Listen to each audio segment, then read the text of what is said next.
If you're new here, I'm a transformer and here is why. Here is my starting point on my beautiful client Annette.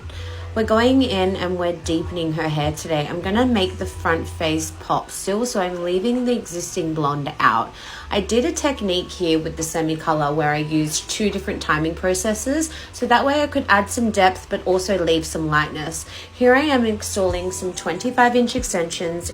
I love thinking of extensions as color. So when I'm placing them in the hair, I think if I was to put a foil here, what color would I want it to be? If I was to add some depth, where would I want the depth to be? If you look at extensions as color instead of as an extension, you'll start placing them in a way that just creates the most beautiful blend and really get creative with it at the same time. So here is what my client looks like with her hair straight. She's got quite a strong face frame at the front, as you can see. I'm going in with like a combination wave here because I like to switch it up. I like to keep things fresh and different. So I've done two different kinds of waves and I've blended them together with some gunpowder and a wide tooth comb to rake it out. And here are the results, guys. She is so in love with it and so am I. It's just so different. It looks expensive, but still on the darker side of a brunette.